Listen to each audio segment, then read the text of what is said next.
सभी को मेरा सादर नमस्कार। आज के व्याख्यान का विषय है दादा भाई नौरोजी के आर्थिक विचार।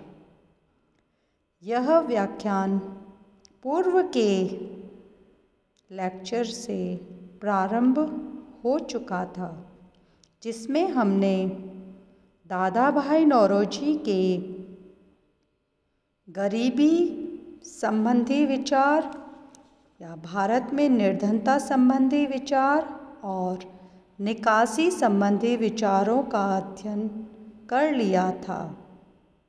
उनके अन्य विचारों को आगे कंटिन्यू करते हुए आज सर्वप्रथम हम जो ले रहे हैं वह है ब्रिटिश शासन की आलोचना। नौरोजी ने अपने लेखों एवं भाषणों के माध्यम से ब्रिटिश शासन की कटु आलोचना की।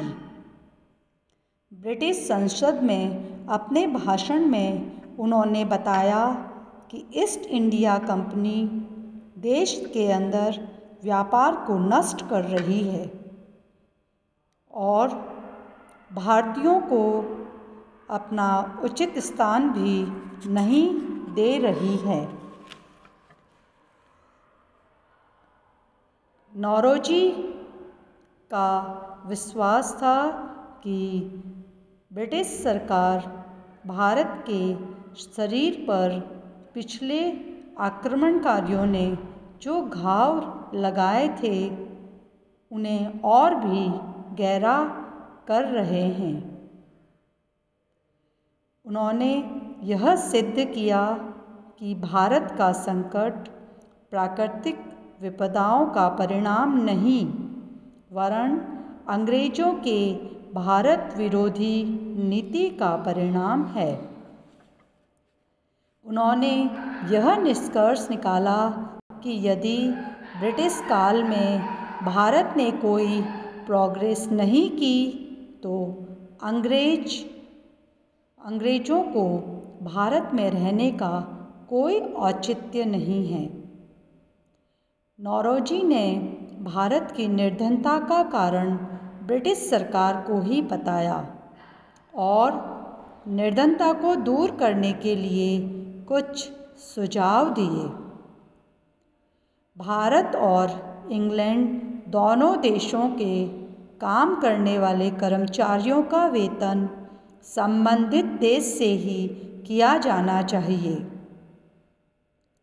अंग्रेजों का वेतन अधिक ऊंचा होने के कारण उन्हें पेंशन से वंचित रखा जाना चाहिए। भारतीय नौसेना पर जो भी व्यय किया जाता है उसका भार भारत पर नहीं पड़ना चाहिए। इस प्रकार से नौरोजी ने यह बताया कि भारत की निर्धनता के लिए ब्रिटिश शासन ही जिम्मेदार था और किस प्रकार से हम निर्धनता को दूर कर सकते थे। नेक्स्ट है राष्ट्रीय आय संबंधी विचार। नौरोजी प्रथम भारतीय थे जिन्होंने भारत की राष्ट्रीय आय तथा उसमें विभिन्न वर्गों का अनुमान लगाया। राष्ट्रीय स्तर पर आर्थिक घटनाओं की व्याख्या के लिए नौरोजी ने एक रूपी सिद्धांत की आवश्यकता पर बल दिया था। उन दिनों राष्ट्रीय आय से संबंधित आंकड़े द इंडियन इकोनॉमिक्स में प्रकाशित होते थे। नौरोजी के अनुसार ये आंकड़े अपूर्ण थे।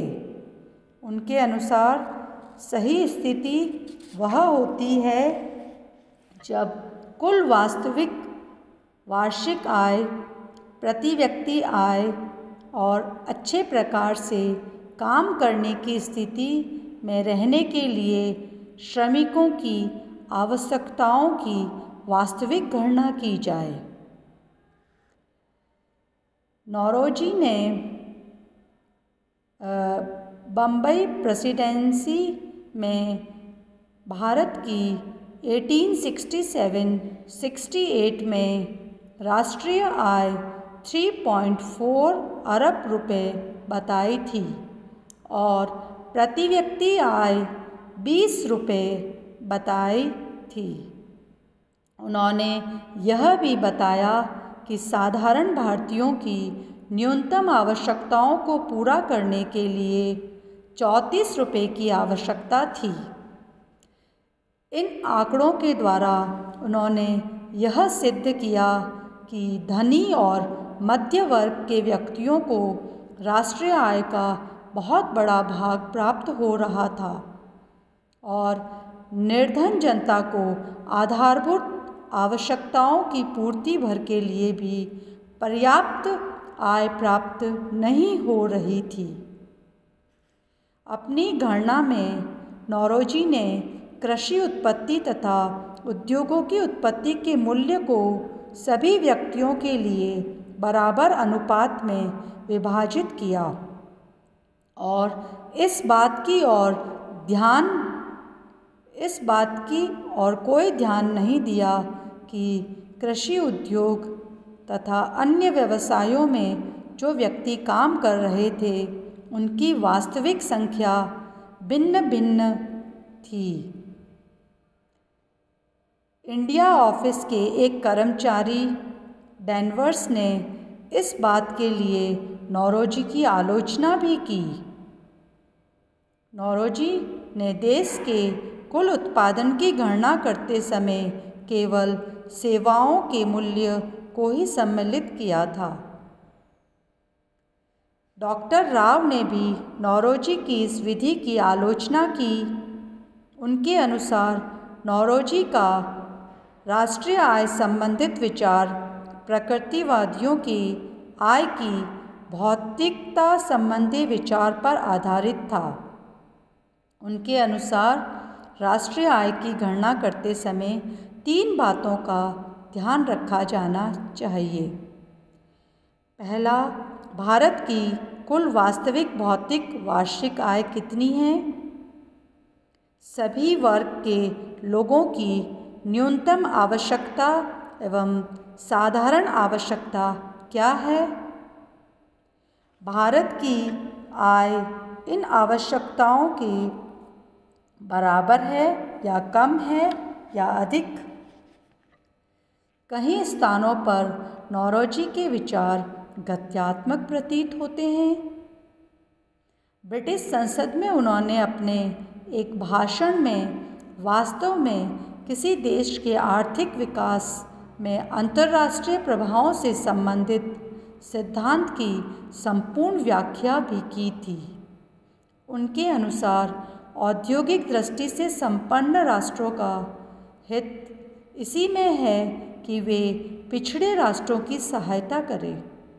अंतर्राष्ट्रीय व्यापार के गुणक प्रभाव के संबंध में उनके विचार आधुनिक अर्थशास्त्रियों से मिलते थे।